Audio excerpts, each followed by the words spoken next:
네, 오늘은 이제 4월 첫 주입니다.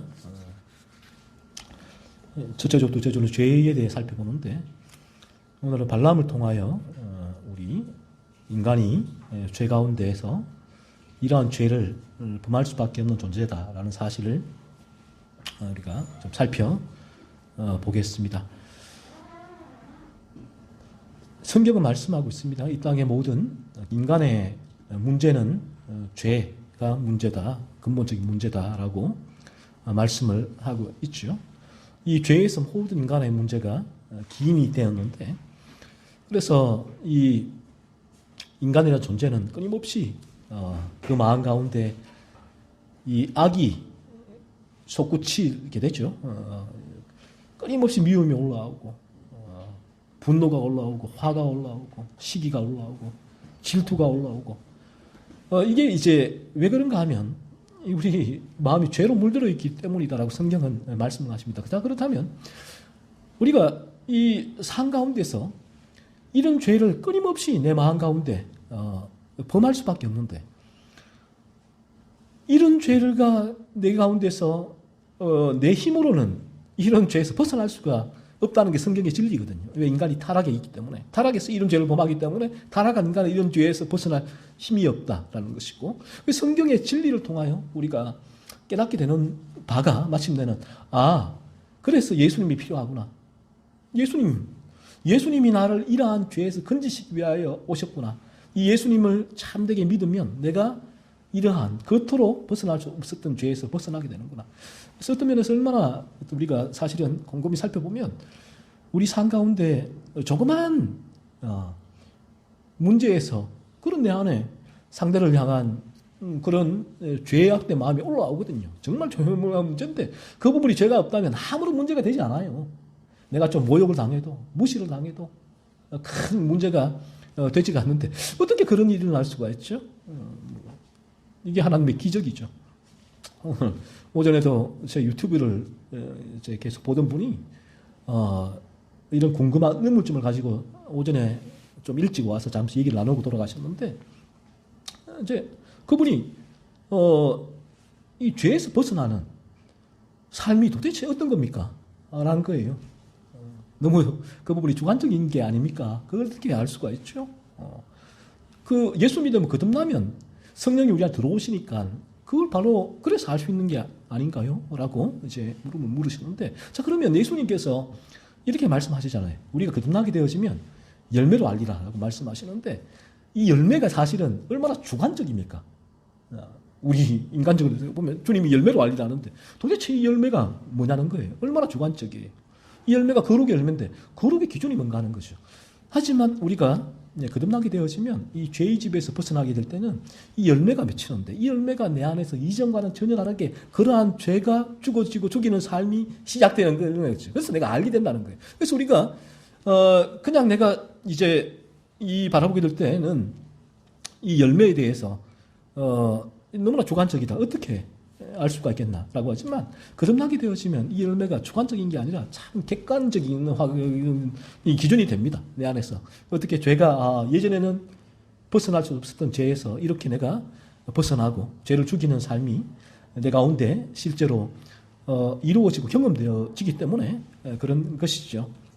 그래서 우리가 이 죄를 살펴보는 게 대단히 중요한데, 오늘 이제 이 발람은 이제 거짓 선지자죠.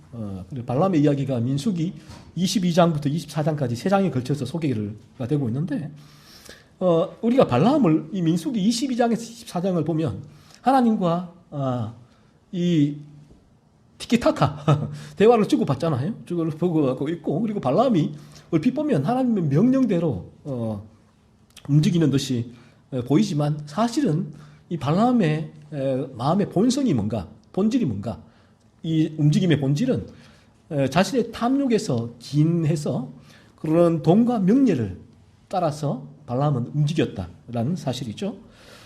이 구약시대는 하나님께서 이 종종 불신자들과 거듭나지 않은 자들과도 말씀을 나누시는 것을 보게 됩니다. 구약시대에 하나님께서 이처럼 말씀하셨다고 해서 거듭났으니까 하시겠지, 그렇지가 않습니다. 하나님은 사울에게도 얘기를 하셨고요. 구약시대에 많은 거듭나지 않은 자들과 이 직접 계시를 통해서 이제 대화를 하셨죠. 그래서 하나님과 대화를 했다고 해서 거듭난 것으로 봐서는 안 되고요. 그건 거듭남의 기준이 아니다라는 것이죠. 그래서 오늘 본문에 발람에게도 하나님께서 말씀하셨는데 이 발람이 말씀하셨기 때문에 거듭난 게 아닙니까? 라고 했을 때 이 부분이 늘 말하지만 성경은 성경으로 입증돼야 돼요. 이 부분만을 가지고 만약에 하나님께서 말씀하시면 그 사람은 거듭난 것이다 라고 하면 발람은 거듭난 거예요. 그렇죠? 하지만 이 부분이 성경 전체를 가지고 입증을 해야 되는데 발람이 어떤 사람인가? 성경이 어떻게 보는가 하는 거예요. 그럼 신약 성경에서 이 발람은 이렇게 얘기를 합니다. 신약 성경에서 구약에 있는 발람을 신약 성경이 이제 평가를 내리는 거죠. 구약에. 우리는 구약에는 이 사건을 통해서 바라보게 돼요. 이 인간론을 죄를 짓는 것을 통해서 인간이란 이 죄를 짓고 이 죄로 물들어 있어서 그런 것이구나 알게 되는데 신약에서는 그 부분들을 교리적으로 정의를 좀 내리는데 베드로후서 2장 15절 16절은 그들이 바른 길을 떠나 미혹되어 보울의 아들 발람의 길을 따르는도다. 그는 발람은 불의의 삭슬 사랑하다가 자기의 불법으로 말미암아 책망을 받되 말하지 못하는 아기가 사람의 소리로 말하여 이 선지자의 미친 행동을 저지하였느니라. 자, 이 신약에서 발람의 구약에서는 이 발람이 하나님과 대화를 했다고 티키타카 대화를 하고 또 마치 하나님이 말하시면 가겠습니다라고 아주 믿음이 있는 것처럼 발람이 그런 모습 보였는데 이 신약 베드로 사도가 발람을 이렇게 얘기를 합니다. 거듭나지 않은 자들은 바른 길을 떠나 발람의 길을 행한다. 거예요. 이 진리를 떠나 발람의 길을 행한다. 거듭나지 않았다는 것이죠. 그리고 발람은 불의의 삭을 사랑했다. 불의의 삭. 발람의 본질이 뭐였느냐? 발람의 그때 그 행동이 뭐였느냐? 저 하나님 말씀하시면 갈게요. 라고 해놓고 그 마음에는 불의의 삭. 모압과 고관들, 모압 왕이 주는 그 물질 명예에 마음이 쏠려 있었다는 것이죠. 그리고 불법을 행하였다. 불법을 죄 짓었다는 죄. 그리고 심지어는 미친 행동을 했다는 미친 행동. 자, 그러면 이 하나님과 대화를 했지만 신약에서는 발람은 거듭나지 않은 자로 얘기를 하고 있고. 그러면 구약에서 하나님께서 이 당시는 직접 계시를 통하여 거듭나지 않은 자들과도 얼마든지 대화를 할 수 있었구나. 로이 존스는 야곱이 창세기 32장 이후에 회심했다라고 봐요. 압복 나루 사건. 그전에는 회심하지 않았다.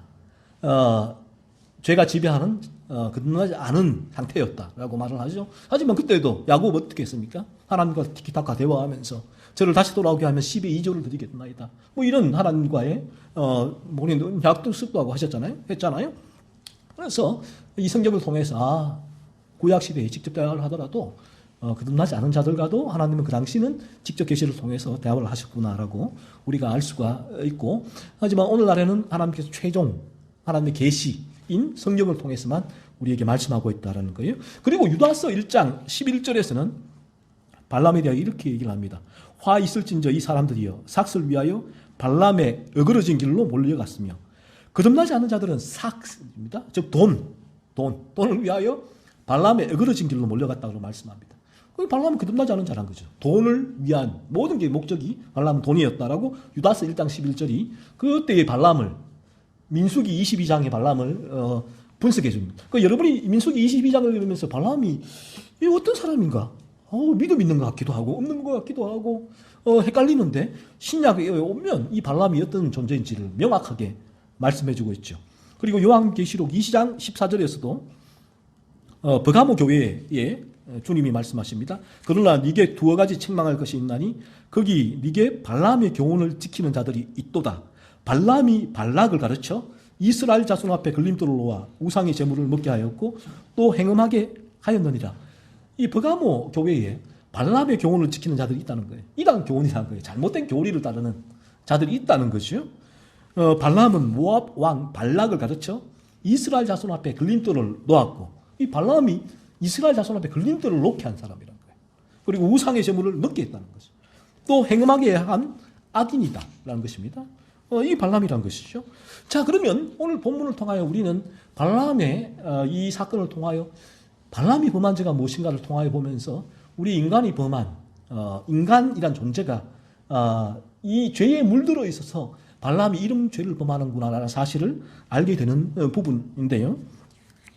모압 왕 발락이 이스라엘 백성이 출애굽해서 가나안 땅을 가면서 자기 땅을 거쳐가야 되는데 자기 땅을 이들이 와서 침략할까봐 두려워서 발람에게 이스라엘 백성을 저주해달라고 부탁했죠. 이에 하나님께서는 발람에게 이렇게 말씀하세요. 분명하게 이게 하나님의 뜻이에요. 하나님의 뜻을 발람에게 보여주셨습니다. 민수기 22장 12절에 보시면 이렇게 말씀하잖아요. 하나님이 발람에게 이르시되 너는 그들과 함께 가지도 말고 그 백성을 저주하지도 말라. 그들은 복을 받은 자들이니라 라고 분명하게 그들과 함께 가지도 말고 그 백성을 저주하지도 말라라고 하나님은 이 하나님 뜻이란 말이에요. 말씀하셨단 말이죠. 하지만 발람은 어떻게 했습니까? 이 명령을 거역한 거예요. 거역하고 모압의 고관들과 함께 이스라엘 백성을 저주하기 위해 길을 나선 것입니다. 표면상으로는 발람이 이렇게 얘기를 합니다. 하나님께. 하나님께서 말씀하시는 대로 하겠다라고 했으나 그의 속은, 마음은 전혀 달랐다는 것이죠.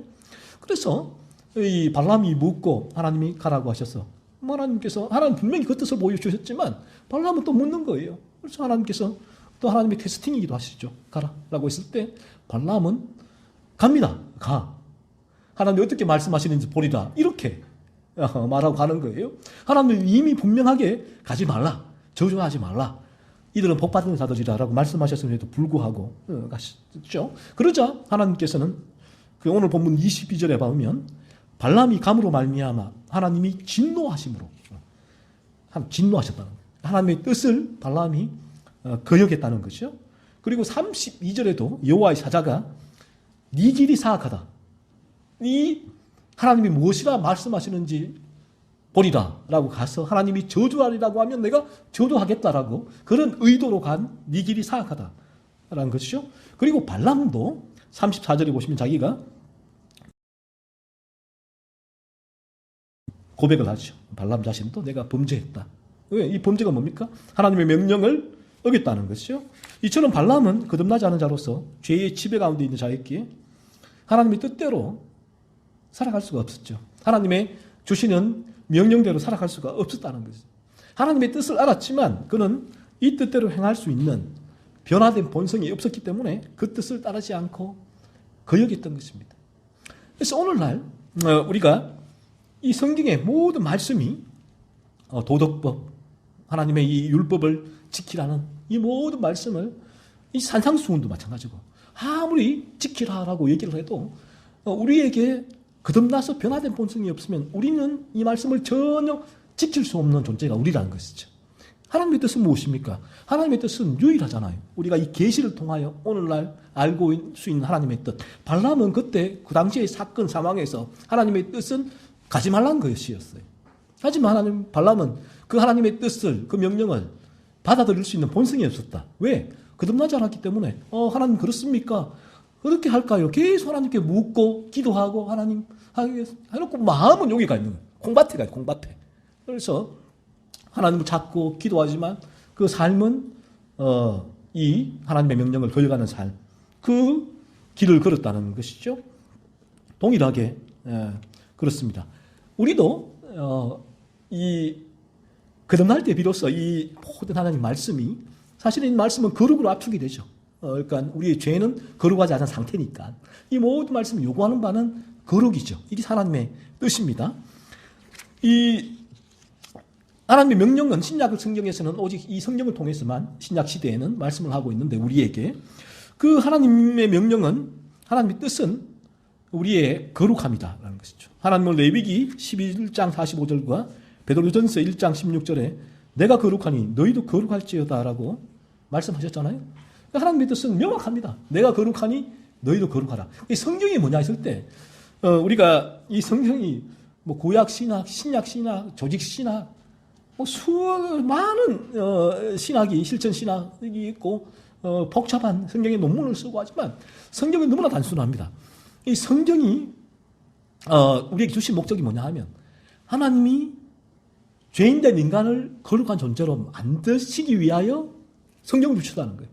이게 구원 계획이래. 하나님께서 우리 죄로 물든 우리를 거기서 건져내서 이제는 거룩한 존재로 만들어서 거룩한 삶을 살게 하는 것. 그래서 우리가 이런 존재가 되는 것이 성경의 최종 목적이라는 것이죠.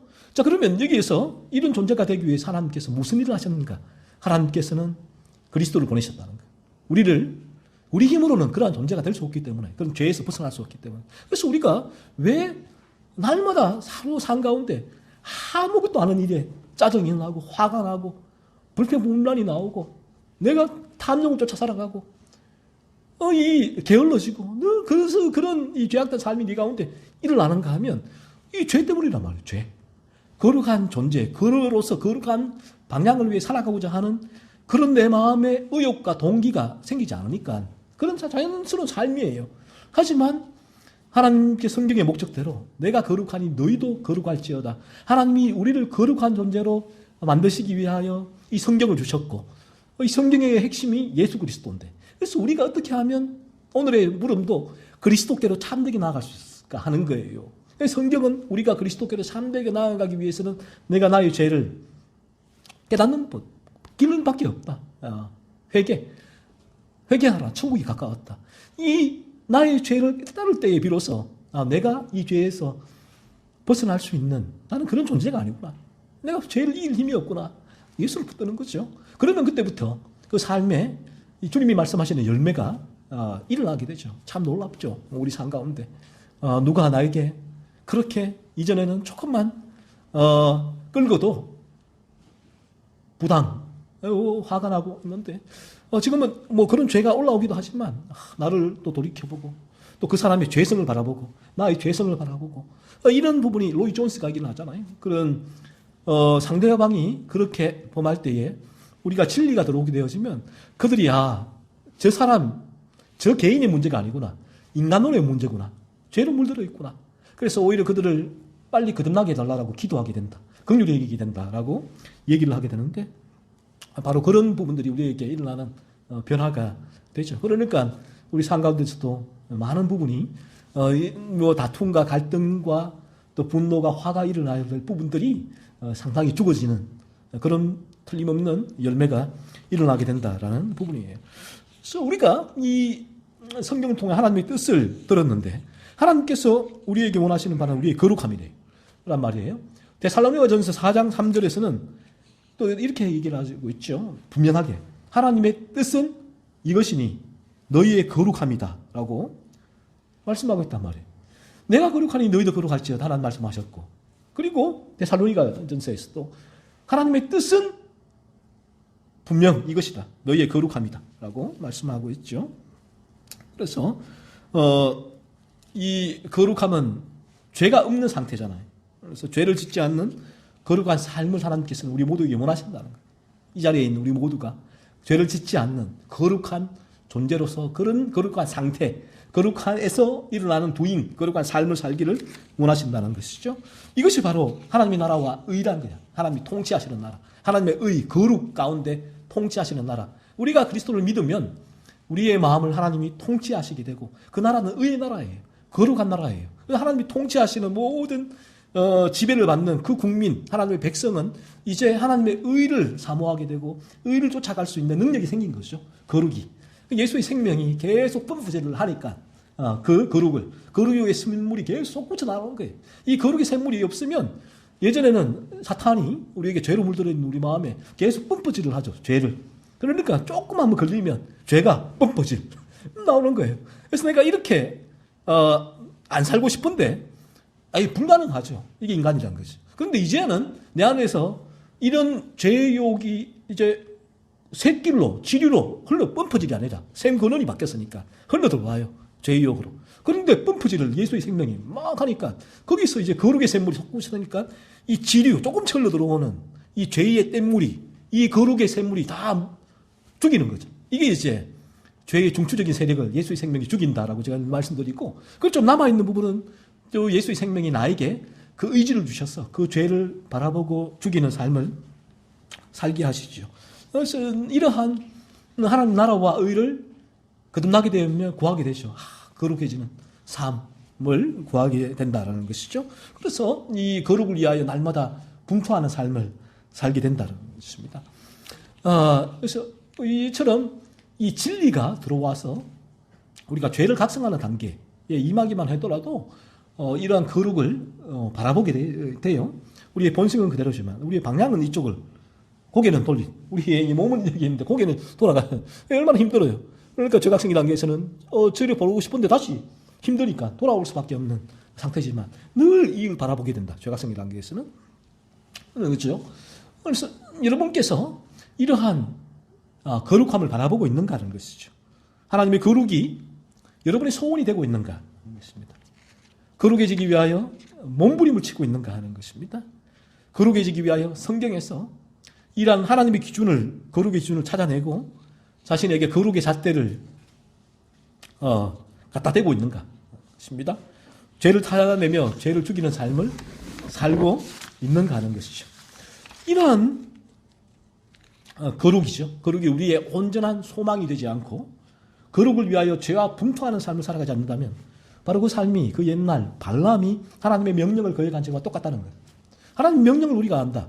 성경을 통해서 거룩하라는 하나님의 명령, 뜻을 알지만 오늘날 나에게서 하나님의 거룩이 내가 추구해야 할 최종 목표, 내가 바라봐야 할 방향, 소원, 흠모, 그 거룩을 위하여 내가 쫓아가는 나에게 그런 삶이 없다면 나는 여전히 그 옛날 발람이 하나님의 명령을 어겼던 그 모습과 똑같은 죄를 범하고 있다는 것이죠.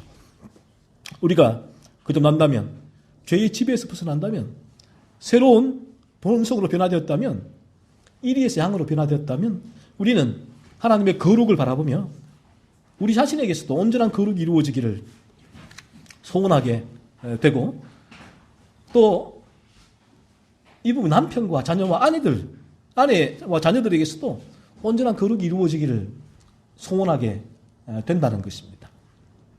그래서 이 거룩이 나의 하나님의 뜻을 순종하는 나의 삶이 하나님의 뜻이 거룩이니까 이 거룩에 순종하게 되고, 내가 이 뜻 순종하게 되어지면 나의 모든 프리즘은, 사람을 보는 프리즘은 이 거룩으로, 하나님의 거룩이 되는 거예요. 그래서 우리 남편에게 프리즘을 대볼 때 아닌 것 같아. 아닌 것 같아. 여전히 죄가 지배하고 있는 것 같아.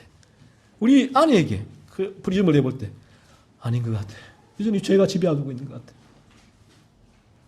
또 우리 자녀에게 이 프리즘을 대볼 때 아닌 것 같아. 여전히 죄가 지배하고 있는 것 같아. 그러니까 속이 너무 애가 타는 거예요. 애가 타는 거예요. 나는 나에게는 거룩의 프리즘이 있으니까 이 프리즘을 통해 볼 수가 있단 말이에요. 내 소원이 뭐냐면 예전에는 어떤 소원이었습니까? 건강하게 나만 잘 챙기면 좋겠다. 가정에서 살림 잘 해주고 나 위해서 내가 편하게 살 수 있도록. 내가 그래서 결혼했는데 이게 소원이다. 어떠한 분이 나가 돈 좀 벌어왔으면 좋겠다. 우리 남편은 돈 많이 벌어서 좋겠다. 내가 좀 편하게 살도록. 우리 자녀는 어때요? 공부 잘했으면 좋겠다. 남들이 부러워하는 다 그런 명문대학 가서 좋은 직장 가서 좋게 결혼하고 좋겠다.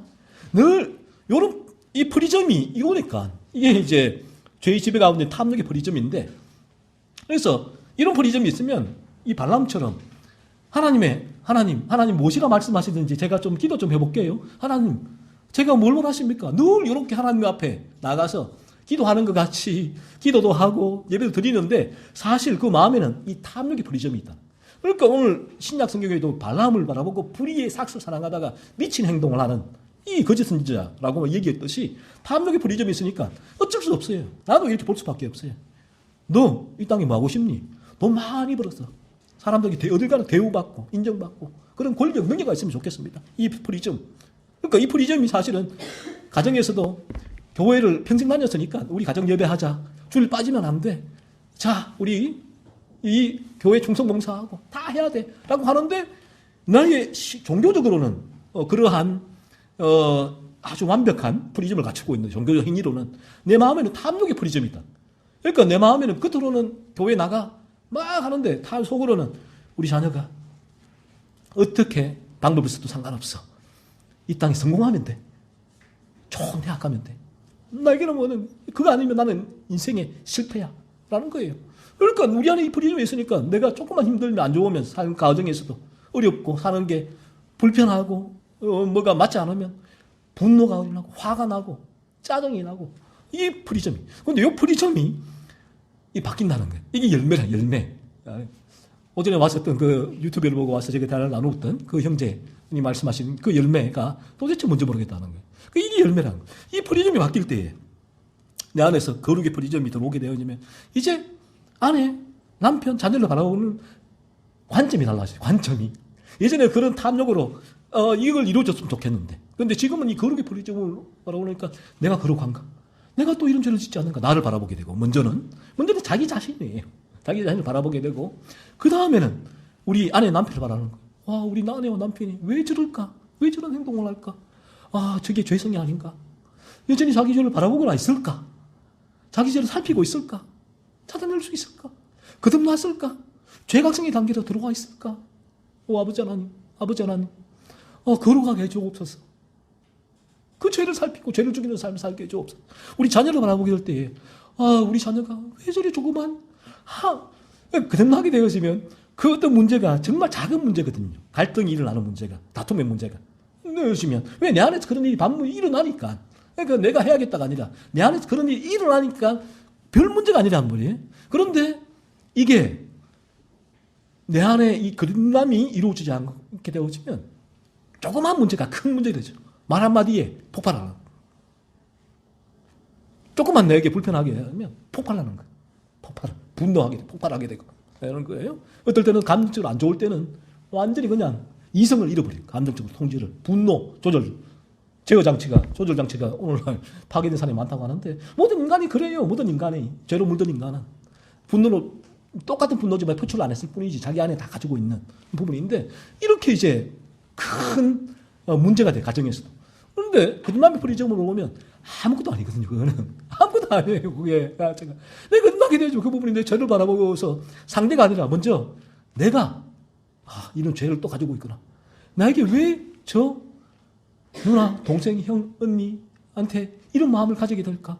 이런 마음이 어딨을까? 나를 먼저 바라보게 되니까. 이게 아니면 우리는 끊임없이 간음죄를 범한 여인을 유대인들이 어떻게 했습니까? 돌로 쳐서 죽이려고 했다고. 왜? 나는 그런 죄를 안 지었으니까 정당하다는 거죠. 하지만 예수님께서 하신 말씀이 바닥에 뭔가를 쓰시면서 죄 없는 자가 돌로 쳐라라고 하셨을 때는 이 말씀이란 것이죠. 내 안에 먼저 내가 그 죄를 짓지 않은 것이 아니라 내 마음 가운데 이런 죄가 있구나. 그 죄를 돌이켜본 이들은 절대로 그 가늠한 여인을 정죄할 수 없어요. 돌로 칠 수 없어요. 그의 고백은 내가 죄인 중에 괴수다. 내가 저 여인보다 더 큰 죄인이다라고 고백할 수밖에 없다. 이런 삶이 그에게 이루어지니까 그러니까 겸손하십시오. 교만하지 마십시오라고 그렇게 말한다고 해서 교만하지 않고 겸손할 수 있는 사람 아무도 없다. 이런 부분이 나한테 이야기 될 때에 내가 죄인 중에 괴수고 끊임없이 나의 죄를 찾아 살펴보게 되니까 내가 겸손할 수밖에 해요. 제가 여러분보다 나은 게 뭐 있나요? 내 안에 마음에 안에 보면 제가 여러분보다 더 많은 죄를 짓고 있는데 유혹이 오는데 지난 한 주간에도 내가 정말 미치겠는데 이런 죄 때문에 내 안에서 조금만 기분 나쁘면 확 올라오는데 내가 이런데 누구에게 내가 여러분들 앞에서 제가 여러분보다 훨씬 나았습니다. 제가 오랫동안 목회를 했고 많은 책을 읽었습니다. 천만에 만만해요. 나는 죄인 중에 괴수입니다. 끊임없이 내가 나를 향해서 바라볼 수밖에 없죠. 그러니까 우리 가정에서도 이런 거룩의 프리즘이 있으니까 어떻게 해요? 하나님, 우리 남편, 아내가 거룩해지게 하옵소서. 거룩해지게 하옵소서. 우리 자녀들이 거룩해지게 하옵소서. 죄 짓지 않게 해주옵소서. 그래서 남편과 아내가, 자녀가 거듭나지 않았더라도 거듭남의 프리즘으로 그들의 거듭남을 소원하게 돼요. 그래서 그런 거룩한 삶을 요구하게 되죠. 끊임없이. 하지만 그렇다고 해서 그러한 거룩한 삶이 그들에게 일어나지 않는다는 알아요. 거듭날 때에만 그런 삶이 가장하는 걸 알지만 하지만 그의 본성이 그렇게 움직이면 어떻게 해요? 양의 본성이니까 양처럼 살아. 양처럼 살기를 원해. 이렇게 늘 그런 마음이 내게 있게 된다는 거예요. 그러니까 이런 마음이 우리 자녀들에게 남편 아들을 향할 때에 그런 죄를 지을 때에 하나님 거룩의 기준에 부사는 죄를 짓고 여전히 할 때 내게 예전 같은 쓰는 도덕과 종교와 윤리로 바라보게 될 때는 분노하죠. 폭발하게 되면 내가 이토록 했는데 너 이럴 수 있어. 막 폭발하고 이제 강압적으로 몰아붙이고 하는데 이제는 긍휼이 생겨. 긍휼이. 스테반 집사 맞아 죽을 때 저들이 하는 짓을 모릅니다. 이 죄인 줄 모른다는 거예요. 예수님이 십자가에 찔릴 때에 못 박는 이들을 향해서 저들이 자기 하는 일을 모른다. 이렇게 그러니까 모르는 거예요. 왜 그런지. 나를 괴롭히는 이들도 나에게 험담을 하고 모욕을 하고 그런 사기치고 거짓말하고 막 분노하고 욕하고 이 거룩의 프리즘을 바라보게 될 때 왜 그런지 모른다는 거예요. 왜? 그게 뭐예요? 죄 때문이죠. 그러니까 그들에게 긍휼한 마음을 가지게 되는 거죠. 긍휼한 마음을 가지게 되고 그래서 이런 변화가 오게 된다는 거예요. 욥이 1장 5절에는 이렇게 기록하고 있습니다. 그들이 차례대로 잔치를 끝내면 욥이 그들을 불러다가 성결하게 하되 거룩하게 하되 아침에 일어나서 그들의 명수대로 번제를 드렸다. 이는 욥이 말하기를 혹시 내 아들들이 죄를 범하여 마음으로 하나님을 욕되게 하였을까 함이라. 욥의 행위가 항상 이러하였더라. 거듭나서 이렇게 되면 거룩의 프리즘이 들어와. 이 하나님 뜻이니까. 하나님 뜻인 거룩함을 내가 좋아하게 되고 이 하나님의 나라와 의가 내 안에 이루어진 거니까. 그러니까 이 프리즘으로 자녀를 바라볼 수 밖에 없죠. 그러니까 안타까운 거죠. 안타까운 거. 그러니까 어떤 자녀들에게 내가 막 푸시하고 종교적으로 내가 교회에서 이 정도 직분을 가지고 있는데 너희는 당연히 교회에 나와야지가 아니라 정말 이 거룩한 삶을 살지 못하는 그 상태를 바라보고 안타까워하는 거예요. 이 거룩한 삶을 살았으면 좋겠는데 이게 안 되는 이유를 아니까. 그러니까 너무너무 긍휼하고 아프고 정말 내 마음에 늘 그런 애통함이 있게 됐죠. 그래서 내게 가장 큰 소원은 아니까 이게 이렇게 종교 도덕 윤리로 바뀔 수 있는 게 아니니까 오직 하나님의 은혜로 십자가를 믿는 믿음이 들어갈 때에 그 마음이 본성이 바뀐다는 걸 아니까. 그러니까 그들에게 내게 가장 큰 소원이 뭐냐? 하늘 거룩해지는 것. 그러기 위해서는 죄를 깨닫고 예수를 믿게 되는 것이잖아요. 당연한 귀결이잖아요. 자, 그러면 이게 안 되었는데 하나님 무엇이 소원입니까? 예전에는 내 소원이 내가 못되더라도 너희가 잘 되는 게 소원이야 라고 부모들이 얘기하잖아요. 나는 좀 가난하게 살아도 너희는 돈 많이 버는 게 내 소원이야. 나는 좀 복 못 받아도 너희는 복 많이 받는 게 소원이야. 나는 학교를 좀 이렇게 나와도 너희는 좋은 학교 가는 게 내 소원이야. 그런데 이제는 그 소원이 바뀌죠. 거듭나는 게 소원이야. 거듭나서 거룩한 삶을 사는 게 소원이야. 하나님 아버지 내 목숨을 취하더라도 이들이 거듭나게 해주옵소서. 그래서 그렇게 된 거예요. 또 종교적인 이유가 아니라 그래서 이 부분이 실제이기 때문에 실제로 일어나기 때문에 그래서 거듭나지 않았을 때는 어떻습니까? 우리의 영혼 늘 말씀드리지만 아드핑크도 그렇고 다들 그렇잖아요. 늘 우리에게 참 진리가 들어오면 우리는 이 죽음이 우리 앞에 다가와요. 죽음이. 이전에는 진리가 우리에 들어오지 않으면 이 죽음은 내하고 너무나 멀어. 그래서 내가 많이 이 땅에서 오래오래 살 것처럼 많은 걸 쌓아놓잖아요. 하지만 진리가 들어오면 죽음이 내 눈앞에 온다고요. 죽음의 긴반성이죠. 그러니까 오늘 이 시간 하나님 부르시면 갈 수 있겠구나. 자, 그러면 우리가 저 영원한 천국에서 만나야죠. 지옥, 예수 믿지 않으면, 끝나지 않으면 그 영원한 지옥에서 받을 우리 아내와 남편과 자녀와 지체들이 받을 고통을 생각하면 그 고통을 어떻게 그러니까 감내할 수 있습니까? 그러니까 마음이 찢어지는 거예요. 그래서 하나님 아버지 지금 이 시간 내 목숨을 취하더라도 우리 자녀가 거듭날 수 있다면 하나님 내 생명을 취하옵소서 라고 기도할 수밖에 없는 거예요. 진실로. 그래서 이제 우리에게 거듭나게 되어주면 거룩한 프리즘이 생기 거룩한 프리즘으로 바라보게 되죠. 그리고 내가 있는 직장을 바라보게 되고 세상을 바라보게 되고 이 정치를 바라보게 되고 바라보게 될 때에 정답은 어디 있습니까? 로이 존스도 얘기하죠. 영국의 선진 정치, 그 당시 영국이 얼마나 선진 정치였습니까? 그런 정치인들에게도 로이 존스는 그들이 거듭나지 않으면 희망이 없다. 정치인들도. 자칫 탐욕으로 살아갈 수밖에 없다는 거예요.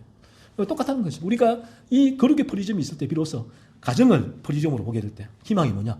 우리가 거듭나는 거. 직장을 바라보게 될 때 희망이 뭐냐? 얼마나 직장에서 그래서 이제 이리와 같아요. 이리와 다 강한 이기가 살아남잖아요. 이 세상에 동물의 왕국 보면 약육강식의 세상이 그래요. 그 여러분들이 왜 세상에서 거듭나지 않으면 열심히 살아갑니까? 돈을 얻으려고 하고 권력을 얻으려고 합니까? 약육강식 잘 알기 때문에 생리적으로 그렇다는 거예요. 인간은 죄에 물든 인간은 이 부분이 갖춰야지만 내가 이빨을 날카롭게 갈고 손톱을 날카롭게 발톱을 갈고 몸집을 불려놔야지만 이길 수 있기 때문에 최상위 포식자로가 돼야 되기 때문에 1위 중에도 탑 오브 탑이 돼야 되기 때문에 살아남기 때문에 이 세상에서 미친 듯이 살아가게 되는 거죠. 하지만 이제 그 부분에 있어서도 내가 세상을 바라보게 될 때 거룩의 프리즘으로 직장에서도 이들이 거듭나지 않으면 소망이 없다라는 걸 알게 되죠. 이 세상 정치도 마찬가지. 이 세상도 그렇고. 사람들은 아무리 정치인들 엘리트들을 믿는다. 이들이 세상을 바꿀 것이다. 천만에요. 성경을 통해서 보면 믿지 않아요. 이 세상 그렇게 해서 오늘날 계몽주의 시대 이후로 인본주의 시대를 거치면서 사람들은 얘기했죠. 인간은 중심이 된 사회. 예전에 신본주의 사회였죠. 신이 중심. 과거 중세시대 이전에는. 하지만 계몽주의가 들어오면서 인본주의 시대. 인간이 중심이 된. 그래서 인간의 능력을 위대하다.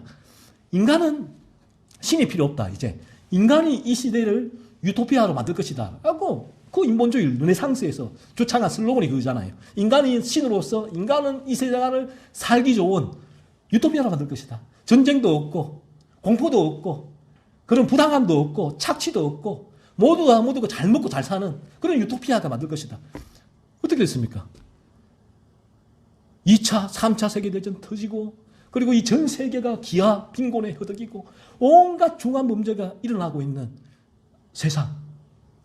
여러분이 집 문 열어놓고 다닐 수 있습니까? 오늘날? 천만에요. 밤에 마음 놓고 다닐 수가 있나요? 천만에요. 그런 무서운 시대에 살고 있죠. 이게 왜 그런가? 자연스럽다. 인간의 죄악된 본성 때문에 그러한 것이라는 것이죠. 발람의 첫 번째 죄가 뭐냐? 하나님의 이 명령을 거역한 죄고 우리도 동일하게 하나님의 뜻인 이 거룩함을 사모하고 추구하고 바라보고 이런 삶을 살지 않는다면 동일하게 하나님의 뜻을 거스르는 죄를 범하고 있는 것이다라는 것입니다. 두 번째로 발람이 범한 죄가 베드로서 유다서에서 말씀하고 있듯이 불의의 삭슬 사랑한 죄입니다. 불의의 삭슬이라는 것은 불의, 올바르지 않은 방식이죠. 의롭지 않은 죄 짓는 죄를 통하여 거두어들이는 이익이란 것이죠. 정당하지 않은 방법, 정직하지 않은 방식으로 얻은 수익이란 의미인데 7절에 보시면 모압 장로들과 미디안 장로들이 손에 복채를 가지고 발람을 찾아왔다라고 기록을 합니다. 복채. 자, 저주해 주세요 하고 복채를 잔뜩 가지고 왔나 봐요. 그리고 17절에는 발락이 더 높은 고관들을 발람에게 보내서 이렇게 말합니다. 내가 그대를 높여 크게 존귀하게 하고 그대가 내게 말하는 것을 무엇이든지 시행하리니 이루어지겠다는 것이죠. 청하건대 와서 나를 위하여 이 백성을 저주하라. 자, 성경은 발람이 불의의 삭슬 사랑했다. 이 물질의 마음이 뺏겼다라고 성경은 발람의 그때의 발람의 마음을 드러내요. 우리는 발람의 그 마음을 외적인 사건을 통해서 볼 때는 긴가민가 하는데 이 신약 성경에서 발람의 마음을 그대로 까발려 줄 때에 발람은 그 마음에 있었던 소원하는 바가 마음이 치우쳤던 곳이 바로 돈이었구나. 돈의 마음이 뺏겼구나. 그걸 알 수 있다는 것이죠. 그 뒤로는 18절에서처럼 얼마나 자기를 매너 있게 포장해서 믿음이 좋은 것처럼 얘기를 합니까? 나 돈에 관심이 없어요. 관심이 없어요. 한지 하나님이 하라고 하시면 하시겠습니다. 라고 한다는 거예요. 얼마나 믿음이 좋아 보여요. 그 말씀만 보면. 그런데 성경에서는, 신약에서는 그의 마음은 불의의 삭슬 사랑했다. 그렇게 하나님 앞에 저 돈에 관심이 없습니다. 하나님을 사랑하고요. 하나님이 원하시는 대로만 할게요. 라고 하는 그 순간에도 성경은 불의의 삭슬 사랑하고 있었다라는 것입니다. 이것은 곧 돈이 발람의 마음을 사로잡고 있었다라는 말이죠. 성경은 말씀합니다. 죄의 기준, 죄. 돈을 사랑하는 것은 죄라는 것이죠. 이게 무슨 말이에요? 이 돈은 모든 자연인은 돈을 사랑하게 돼 있다. 왜? 돈이 우리 탐욕을 채워주니까. 사탄은 탐욕으로 우리를 지배하는데, 죄를 짓게 하는데. 그래서 돈을 사랑하기, 돈을 버는 것은, 돈이 있는 것은, 돈은 나의 탐욕을 채워주고. 그러므로 돈을 사랑하는 것은 죄가 되는 것인데, 우리가 거듭나지 않으면 모든 인간은 돈을 사랑하게 된다는 거죠. 그래서 왜? 돈이 있어야지 이 땅 가운데 편하게 살 수 있으니까. 그래요. 그래서 발람처럼 돈을 사랑한다는 것은 이런 의미입니다. 누구를 위해 살아가느냐? 무엇을 follow? 따라가느냐? 돈을 따라가는, 돈을 쫓아 살아갈 수밖에 없다는 것이죠. 디모데전서 6장 10절에서는 이렇게 얘기를 하죠. 돈을 사랑함이 일만 악의 뿌리가 되나니 라고 말씀하고 있습니다. 거듭나지 않으면 우리가 돈을 사랑하게 죄를 범하게 돼요. 여기에서 더 많은, 돈을 사랑함으로써 더 많은 죄가 따라 붙는다는 것이죠.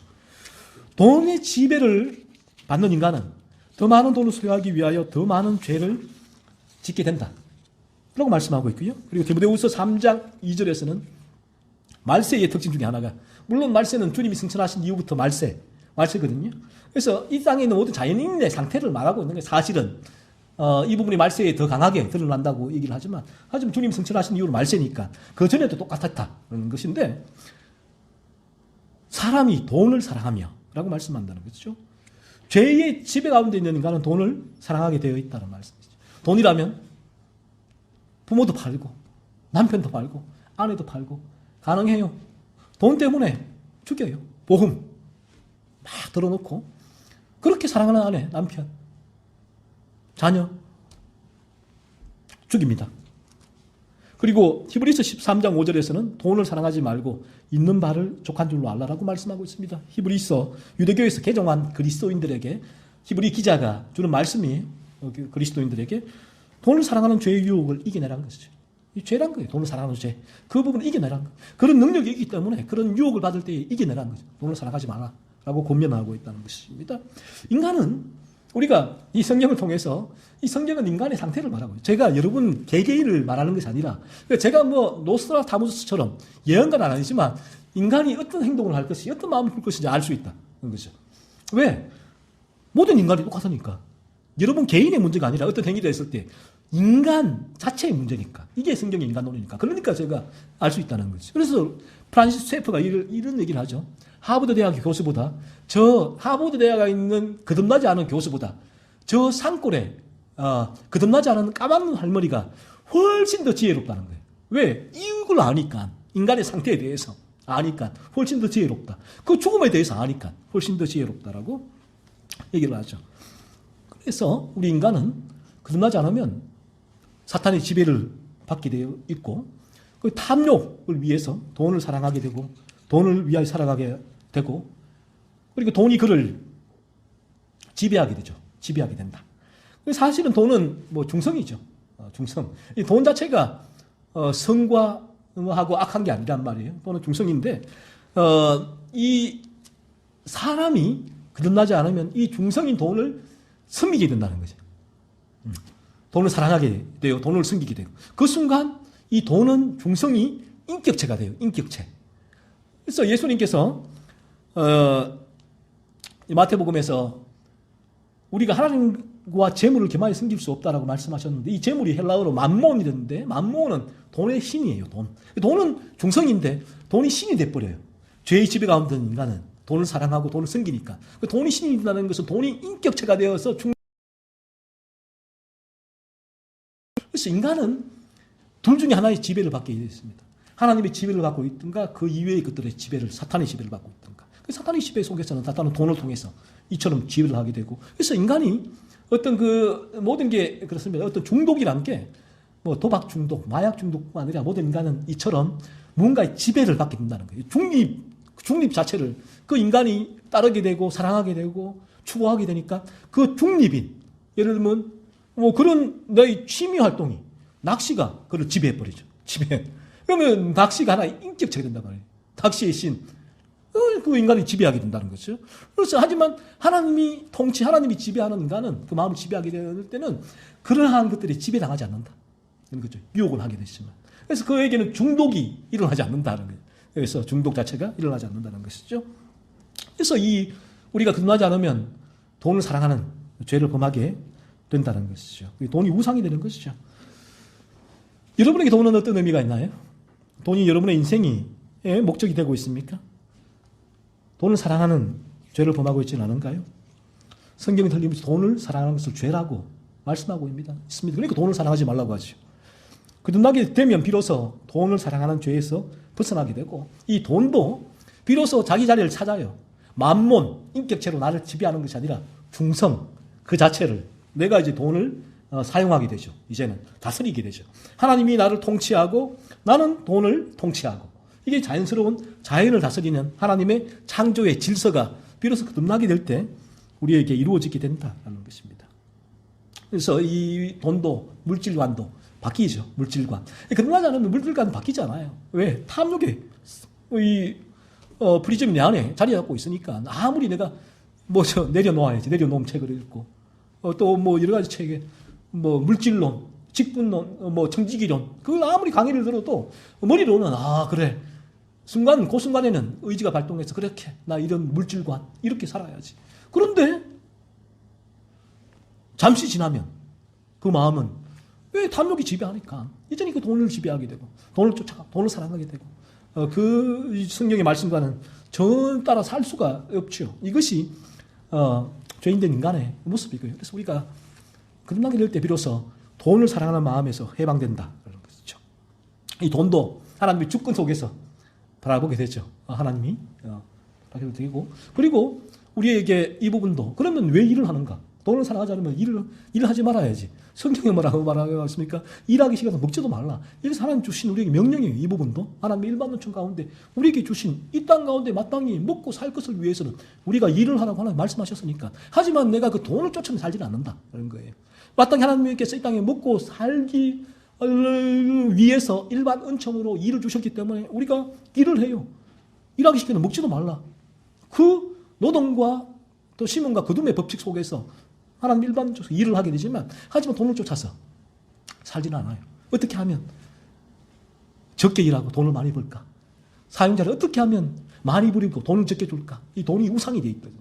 하지만 우리가 그렇지 않다는 거죠. 하나님의 명령이기 때문에 내게 일을 하는 거고 그리고 어떤 이 직업에 귀천이 없다라는 거예요. 어떤 일이라도 최선을 다한다는 것이죠. 거기서 그냥 최선을 다하는 거예요. 양의 도인이에요. 그러면 하나님께 주시면 물질을 많이 주시면 하나님 선물이구나. 청교도들도 부자들이 있었다고요.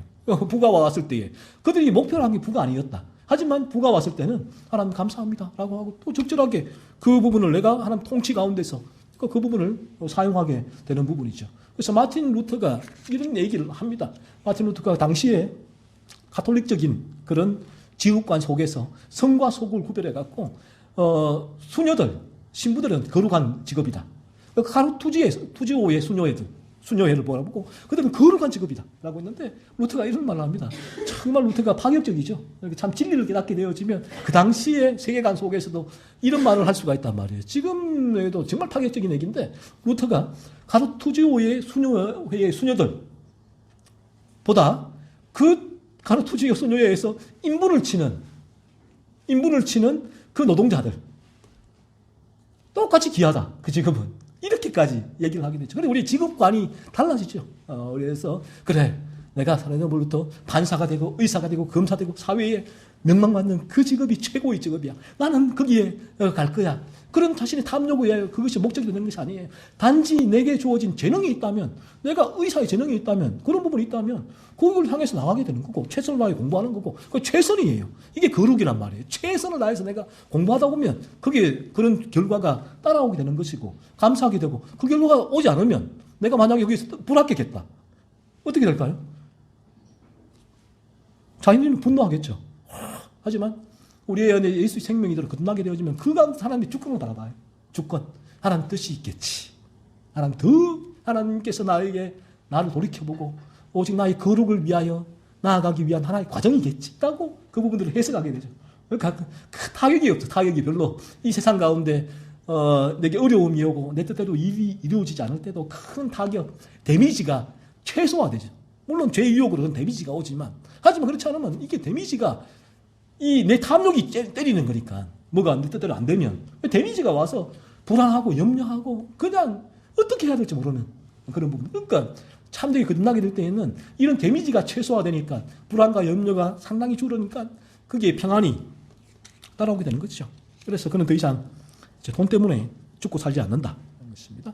오히려 하나님께서 양의 필요, 양이죠. 양의 필요를 채우시는 은혜를 경험하게 되고요. 하나님의 주권적인 인도를 경험하게 됩니다. 그래서 하나님께서 그런 내가 최선을 다해 살 때에 물질을 주셨다. 그럼 그 물질로 인하여 의서되거나 교만하지 않고, 그리고 물질을 주지 않으셨다. 가난하다. 그래도 초라하거나 비굴해지지 않는다. 그것이죠. 마땅히 사용할 곳에 사용하게 된다는 것이죠.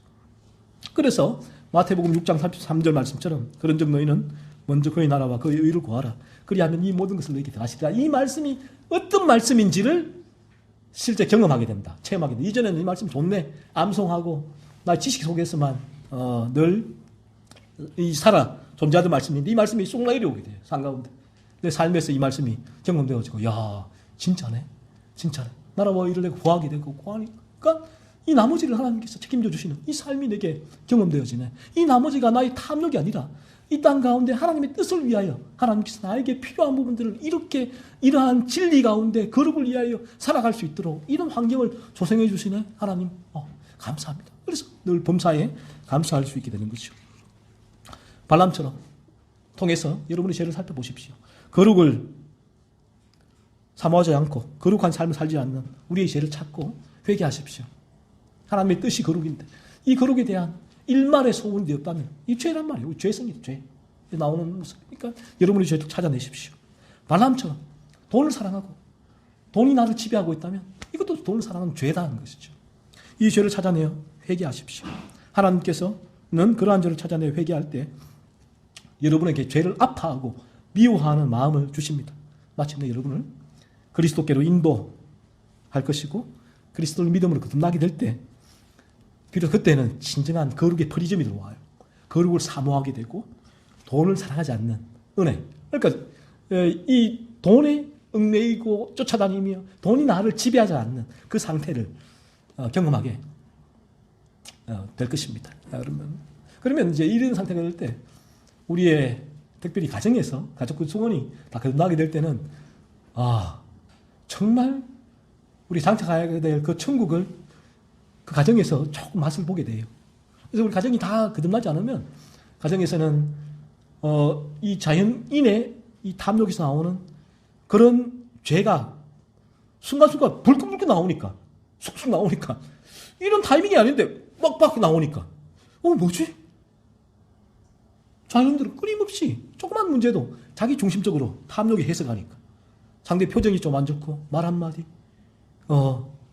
그런 부분들 통해서 그런 부분들이 일어나게 되는 거예요. 하지만 이 부분이 끝나게 되어지면 죽으니까 가정에서 얼마나 그런 다툼, 싸움, 그런 갈등이 죽어질 때에 가정에서 누리는 그 평안함, 화목함, 은혜 기쁨을 여러분들이 누리게 될 것입니다. 그래서 우리 모두의 한 주간도 발람을 통하여 여러분의 죄를 찾아내고 마침내 이러한 거듭남을 간절히 소원하십시오. 그래서 우리가 결혼하게 되어지면 참 이 결혼은 어떤 면에서 힘들고 어렵습니다.